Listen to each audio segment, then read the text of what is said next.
देखो, जिंदगी में आपको अपने लक्ष्य हासिल करने के लिए ना बहुत सारे रुकावटें मिलेगी, आपके ऊपर बहुत सारा वादा ही मिलेगा, तकलीफ भी होगा, पर कभी भी आप उसमें हार नहीं मानना, आगे बढ़ते रहना। जितना भी तकलीफ आए, जितना भी आप गिरो, खुद ही संभालना। किसी की सहारा लेने की जरूरत भी नहीं पड़ेगी आपको। अगर आपने खुद गिरे, खुद संभले, तो आप जिंदगी में बहुत कुछ सीखोगे और बहुत आगे तक भी जाओगे। क्या भगवान को मानते हो? भगवान पे बिलीव करते हो? लोग कहते हैं कर्म ही भगवान है। सही है, अपने कर्म पे विश्वास करो, भगवान पे भी विश्वास रखो और आगे बढ़ते रहो। कर्म करोगे तो भगवान की भी आशीर्वाद आपको जरूर मिलेगा और आपको अपने जीवन में सफलता भी मिलेगा। चलो मैं आज एक कहानी सुनाता हूँ आपको। एक आदमी था, वो बहुत गरीब परिवार से था। वो अकेला ऐसा इंसान था जो कि अपने फैमिली उस पर डिपेंड करते थे और नौकरी के लिए ढूंढता फिरता था। बहुत जगह कोशिश किया, उसके बस हार ही मिला। कोई भी उसको नौकरी में नहीं रखता था। शायद उसकी बातें करने का तरीका सही नहीं था उस नौकरी के लिए, या फिर उसके पास एक्सपीरियंस नहीं था उस नौकरी के लिए। कुछ लोग उसको बुलाते थे, जानने पहचानने वाले, कुछ ऐसे वैसे नौकरी करने के लिए उसको बोलते थे, ऑफर करते थे, जिसको वो पसंद नहीं करता था, क्योंकि उसको सब नीचा दिखाने लगते थे कि तू वो वाला नौकरी नहीं कर पाएगा, तू बस यही नौकरी कर, दुकान डाल ले। पर उसका मन ये नहीं मानता था। वो हमेशा इसमें लगा रहता था कि मैं एक अच्छा नौकरी करूं, अपने परिवार को खुश रखूं और परिवार को जो रेस्पेक्ट नहीं मिल रहा है मैं वो दिलाऊं मेरे नौकरी की मदद से। जब इतने सारा हार मिलता था उसको नौकरी में भी, कोई भी नहीं उसको रखता था, वो काफी टूट गया था और रोने भी लगा था, क्योंकि उसने ऑनेस्टी के साथ तो बहुत ही हार्ड वर्क किया है। नौकरी के लिए जो जो चाहे तो सबका प्रैक्टिस किया उसने। भगवान के सामने भी उसने गिड़गिड़ाया था। वो माँ को ज्यादा मानता था, अपनी माँ को, और देवी माँ दुर्गा जी को मानता था बहुत। जब वो शहर में बाहर अकेला रहता था और उसके जो माता पिता थे वो गांव में रहते थे, जो भी दिन में होता था, जॉब के इंटरव्यू में जो भी उसको कोई कुछ भी बोल लेता था, वो आके भगवान के सामने वो शेयर करता था। देवी माँ के सामने हमेशा शेयर करता था। कभी कभार वो रो भी देता था। वो एक सपना देखता है जिसमें वो अपने गांव के नदी के किनारे वो जा रहा होता है और नदी में बहुत सारा पानी है और वो देखता है उसके सामने एक लाल कलर की फ्रॉक पहनी हुई एक छोटी सी बच्ची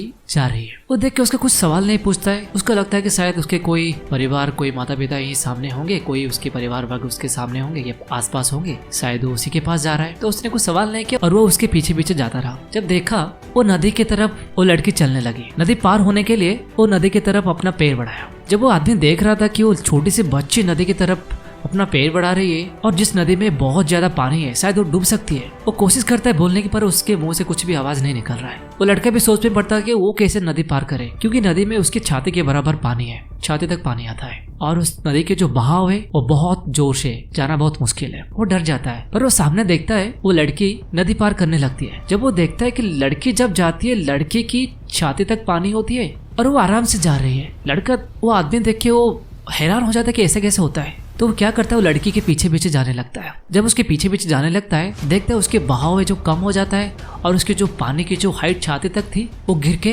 धीरे धीरे कम होते होते उसके पैर तक आ जाता है। वो लड़की के पार होते देख उसके मन में एक बिलीव होता है। देन वो उसके पीछे पीछे आने लगता है। जब वो नदी पार होता है तब पानी का जो बहाव है कम हो जाता है। देन पानी की जो गहराई है वो भी कम हो जाता है, उसके पैर तक आ जाता है, घुटने तक आ जाता है। नदी पार करके वो लड़की आगे चलती है और वो आदमी उसके पीछे पीछे। उसके मन में बहुत सारा सवाल है पर वो पूछ नहीं सकता, वो पूछ भी नहीं पा रहा है। वो नदी पार करने के बाद वो आदमी देखा नदी के किनारे चढ़ने के लिए एक स्लोप है जिसमें पैर भी फिसल जाता है कभी कभार। वो देखा कि लड़की आराम से चढ़ गई। लड़की को देखे ये भी चढ़ने लगा, पर वो किनारे के पास में जब तक वो पहुंचा तब उसका पैर फिसलने लगा उसकी मिट्टी से। वो बार बार कोशिश करता रहा, वो चढ़ नहीं पाया। वो सिर्फ यही दिमाग में सोचता था कि वो छोटी से बच्चे कैसे चढ़ गए, पर मैं क्यों नहीं चढ़ पा रहा हूँ। वो बार बार कोशिश करता रहा, कोशिश करना बंद नहीं किया। वो बस लड़की को देखता रहा और वो कोशिश करने लगा, फिर भी फिसलता रहा। उसको लगा शायद चप्पल की वजह से वो फिसल रहा है, चप्पल भी निकाल दिया, फिर भी फिसलता रहा, चढ़ भी नहीं पाया। उसको ऐसा लगा कि छोटी सी दूरी भी उसको बहुत ज्यादा लग रहा है। उसके बाद वो लड़की पीछे मुड़ी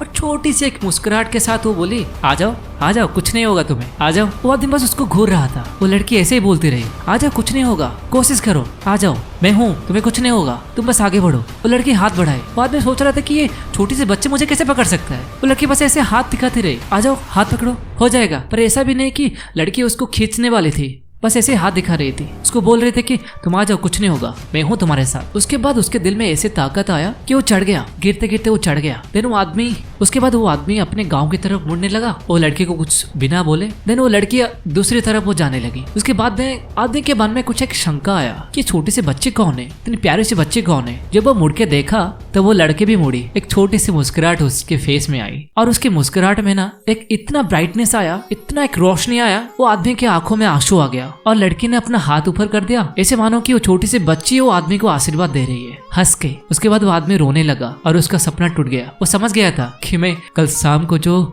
माँ के सामने रोया था, अपनी देवी माँ के सामने जो रोया था, तो माँ उसको संभालने के लिए आ गए। ऐसा लगा कि माँ ने उसको बोला है तू परेशान मत हो, मैं हूँ, तू अपना कोशिश करते रहे, जरूर तू अपनी मंजिल में पहुंचेगा। तू ये मत देख कि कौन कितने जल्दी किसी को क्या सक्सेस मिल रहा है, तू बस अपने कर्म पे विश्वास कर। तू गिरेगा, खुद ही संभलना सीख ले, उसमें परेशान होने की जरूरत नहीं है, मैं हूँ, तुझे कुछ नहीं होगा। बस ये भरोसा उसके मन में आ गया। जब उसका सपना टूटा वो बहुत रोया। वो देखा आंखों में बहुत आंसू थी, सच में आंसू थी। उसको ऐसा फील हुआ कि माँ प्रत्यक्ष उसके सामने आ गई थी। वो फिर से उठ के माँ के सामने जाके रोया, माँ को धन्यवाद किया। दिन सुबह फिर से वो फ्रेश होके नौकरी ढूंढने के लिए चला गया और उसको नौकरी मिल गया। बहुत खुश हुआ, लेकिन अपने परिवार को भी खुश में वो रखा। जो चाहता था वो उसको मिल गया। वैसे ही अपने अगर कुछ गोल सेट किया है ना, उसको पाने के लिए इतना आसान नहीं होगा, बहुत तकलीफ ही आएगी आपको। रातों रात किसी को सक्सेस नहीं मिलता है। आप अगर दिखते हो कोई भी सक्सेस पर्सन को, ऐसा मत समझो कि वो एक ही रात में वो सक्सेस बन गया। उसके मन में बिलीव, एक पॉजिटिव एटीट्यूड, एक कॉन्फिडेंट उसमें था, डेडिकेटेड, हार्ड वर्किंग भी होना चाहिए। अब जब गिरते हो तो उसमें हार नहीं मानना है, उसे संभलना सीखिए और आगे बढ़िए। कोई आपको मदद नहीं करेगा जब तक खुद को संभलना नहीं सीखते हो। चलो, ये थी आज की पॉडकास्ट। आशा करता हूँ कि ये कहानी भी आपको अच्छा लगा होगा और थोड़ा बहुत तो मोटिवेशन भी तो मिला होगा ना। मिलते हैं अगले पॉडकास्ट पे, तब तक के लिए मुझे इजाजत दीजिए। धन्यवाद।